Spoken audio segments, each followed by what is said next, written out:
피셔 영상툰 이해하면 무서운 이야기. 한 모녀가 집 바로 앞에 있는 놀이터에서 놀고 있었다. 아이는 모래밭에서 뒹굴며 놀았고 아이 엄마는 그 옆에 있는 벤치에서 아이를 지켜보았다. 엄마, 이거 봐. 모래 마법이야. 와. 아야. 힝. 모래 들어갔어. 아유, 그렇게 모래 뿌리지 말고 얌전히 좀 놀아. 그렇게 나부대다가 다친다 너. 엄마는 모래를 뿌리며 노는 아이를 다그치기도 하며 그렇게 한참을 놀고 있었는데 갑자기 시간이 몇 시쯤 되었는지 궁금해졌다. 어디 보자. 핸드폰이 어딨지? 엄마는 핸드폰을 찾아 주머니와 가방을 뒤져보았지만 어디에도 없었고 순간 핸드폰을 집안에 두고 온 것이 생각났다. 엄마는 아이에게 이제 그만 집에 돌아가자고 말했다. 하지만 그날따라 아이는 굉장히 심하게 투정을 부렸다. 싫어. 나는 더 놀고 싶단 말이야. 아우, 얘가 오늘따라 왜 이럴까? 난 안 가. 가려면 엄마 혼자 가. 아휴, 네 고집을 누가 꺾니? 그럼 엄마 잠깐 집에 갔다 올 테니까 어디 가지 말고 얌전히 놀고 있어. 요즘 세상에 아이를 혼자 둔다는 게 마음에 걸리긴 했지만 아이가 너무 심하게 투정을 부리는 바람에 하는 수 없이 먼저 집에 돌아가기로 했다. 집 바로 앞이고 하니 금방 다시 돌아오면 괜찮겠지? 그렇게 생각한 엄마는 집 안으로 돌아와 곧바로 식탁 위에 놓여있던 핸드폰을 찾았고 서둘러 아이를 데리러 나가기 위해 발걸음을 옮겼다. 그런데 아직 놀이터에서 놀고만 있을 줄 알았던 아이가 한쪽 눈을 움켜쥔 채 펑펑 울면서 집에 돌아와 있었다. 왜 그래? 무슨 일이야? 어디 다쳤니? 엄마, 눈이 모래에 들어가서 너무 아파. 걱정하는 엄마의 질문에 아이가 펑펑 울면서 대답했다. 모래? 아유, 엄살은. 그러게 좀 얌전히 놀라고 했잖니. 어디 좀 봐. 엄마가 불어줄게. 대수롭지 않게 생각한 엄마가 아이의 눈을 살펴보자 엄마의 얼굴은 순식간에 사색이 되어버렸다. 엄마는 서둘러 병원으로 아이를 데려갔고 병원에 도착한 아이는 한쪽 눈이 실명하게 되었다.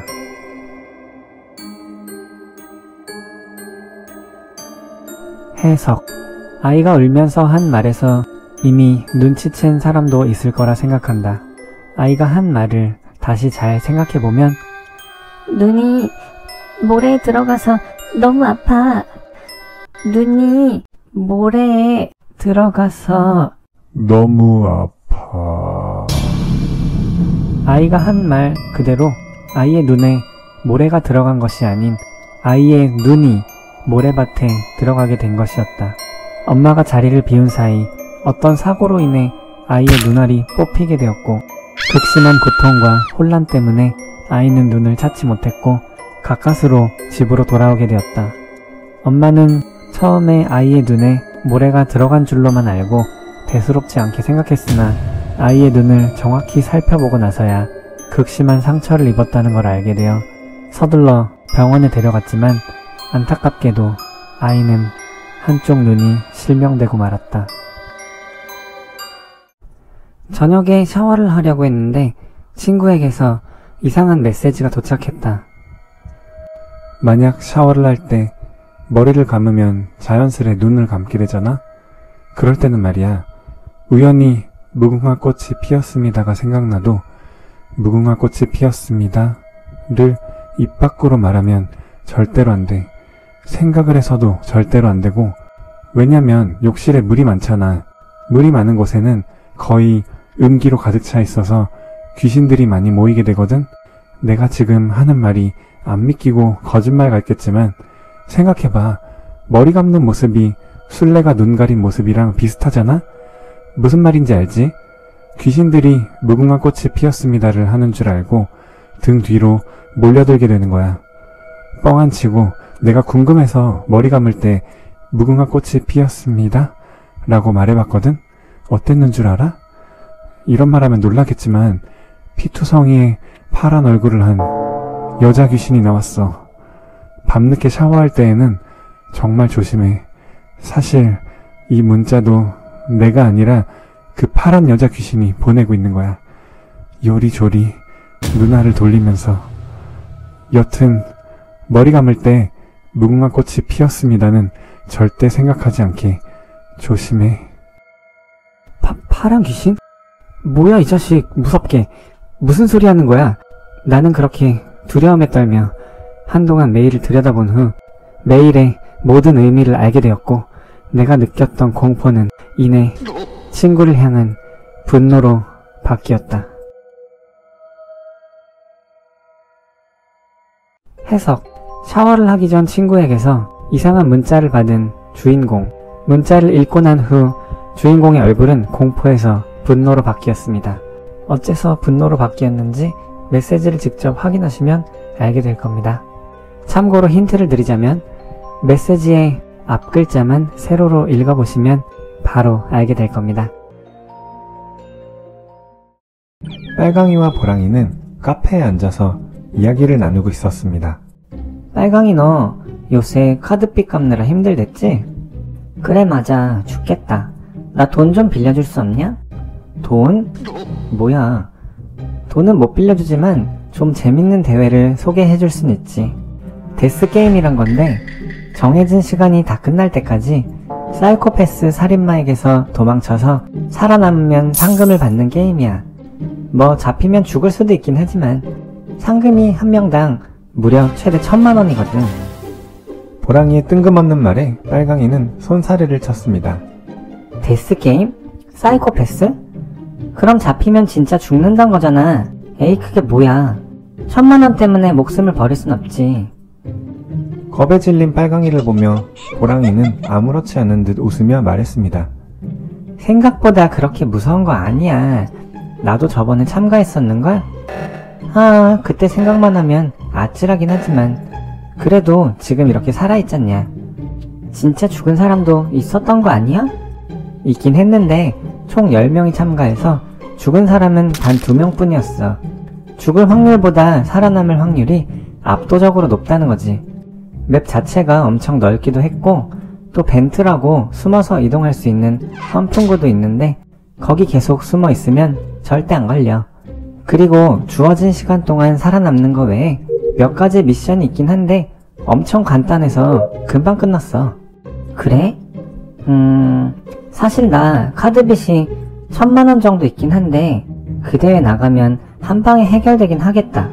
좀 참가해보고 싶어지긴 하는데. 그래, 완전 껌이라니까. 같이 참가하자. 나도 저번에 상금 2000만원 밖에 못 받아서 이번에 리벤지 하려고 하거든. 오 정말? 보랑이 너도 같이 나가주면 나야 든든하지. 그럼 나도 참가할래. 그래, 잘 생각했어. 지금부터 신청서 쓰러 가자. 둘은 그렇게 데스게임에 참가하게 되었습니다. 해석. 보랑이와 빨강이는 데스게임에 관한 이야기를 하고 있었습니다. 보랑이의 설명에 의하면 게임에는 사이코패스 살인마가 한 명 있고 나머지 사람들은 정해진 시간 동안 살인마에게서 도망치기만 하면 한 명당 최대 1000만원까지의 상금을 받는 것이 룰이라 말했죠. 하지만 이야기의 후반부에 보랑이는 지난번 참가했던 대회에서 상금을 2000만원밖에 받지 못했다고 말하며 다시 리벤지를 하겠다고 했습니다. 최대 상금이 한 명당 1000만원인 대회에서 2000만원을 받았다? 여기서 추리할 수 있는 건 보랑이는 도망치는 쪽이 아닌 죽이는 쪽, 즉 사이코패스 살인마로서 대회에 참가했던 것이었습니다. 살인마 측은 한 명 살해할 때마다 1000만원의 상금을 받을 수 있었기 때문에 2명을 살해한 보랑이는 총 2000만원의 상금을 받을 수 있었던 거였죠. 보랑이의 회상에서 보랑이가 마치 도망치는 것처럼 보여졌지만 살인마에게서 숨어있는 것이 아닌 누군가를 살해하기 직전의 회상신이었습니다. 또 벤트에 관한 이야기도 했는데 벤트는 범인, 즉 사이코패스만이 사용할 수 있는 기능인 거죠. 이 부분은 어몽어스의 설정을 참고해봤습니다. 그렇게 보랑이는 처음부터 빨강이를 손쉽게 살해하기 위해 대회에 참가할 것을 권했고 보랑이에게 설득당한 빨강이는 결국 게임에 참가하게 되었습니다. 이제 보랑이를 같은 편이라고 믿고 참가하게 된 빨강이는 대회가 시작되면 보랑이에게 바로 살해당할 것입니다. 한 여자가 밤에 냇가로 빨래를 하러 가고 있었다. 아, 밤바람이 너무 기분 좋다. 별도 밝고 이 맛에 밤마다 빨래하러 다닌다니까. 어머, 고양이들이잖아. 새끼 낳나 보네. 엄마 고양이에 새끼 고양이가 셋이나? 너무 귀엽잖아. 예쁜이들아, 언니랑 같이 빨래하러 가자. 엄마와 아이는 산책을 하고 있었다. 엄마, 시골로 이사 오니 공기도 좋고 너무 좋아. 그렇지? 밤하늘에 별도 많이 보이고 저기 보이는 별자리가 북두칠성이야. 그리고 저쪽은 오리온 자리고. 와, 신기하다. 서울 살 때는 별이 보인 적이 없었는데. 그래, 앞으로 종종 산책하자꾸나. 신난다. 어? 와, 새끼 고양이다. 엄마, 이 고양이 눈이 동그래서 너무 귀여워.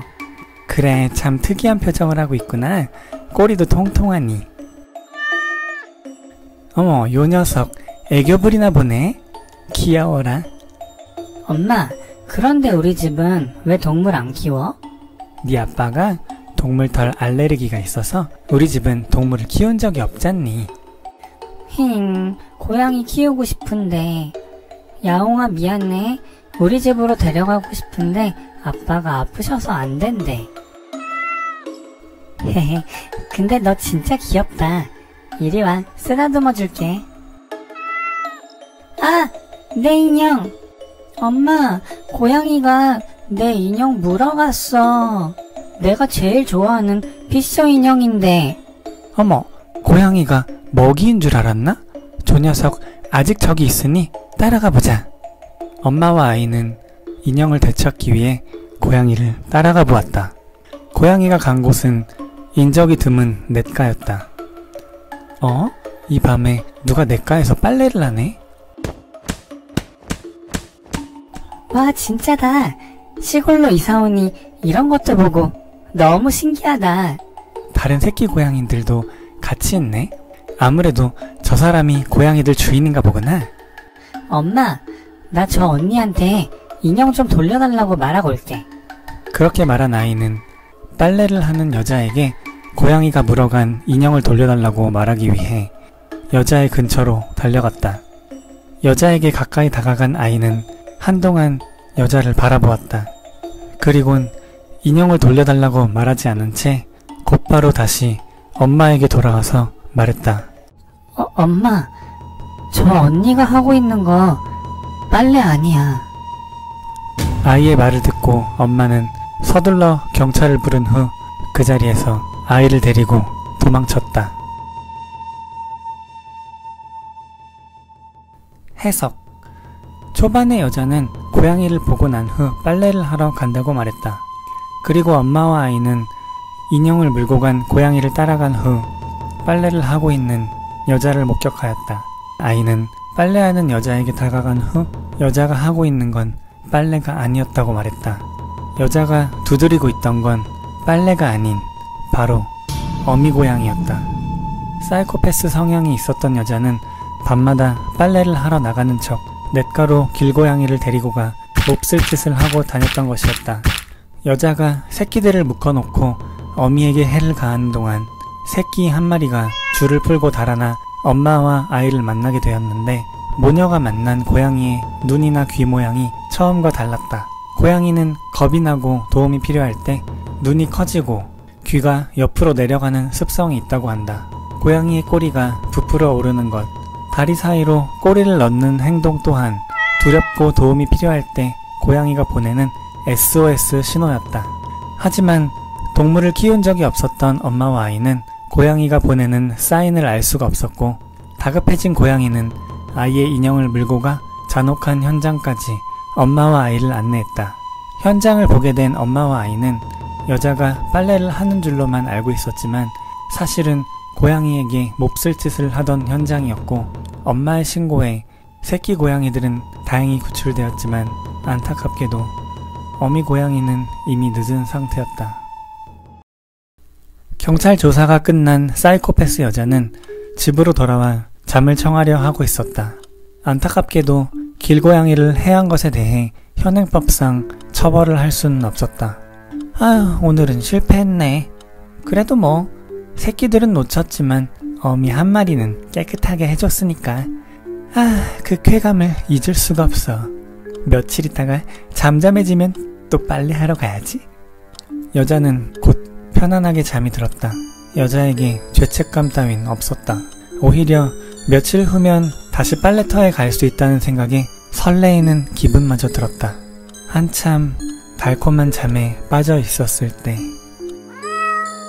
어디선가 고양이 울음소리가 들려왔다. 뭐지? 야옹이 울음소리 같은데? 어디서 야옹이가 제 발로 들어왔지? 아니, 넌 내가 아까 손봐준 그 어미 고양이? 어떻게 들어온 거야? 설마 귀신인가? 귀신이면 뭐 어때? 기다려, 내가 다시 예뻐해 줄 테니까.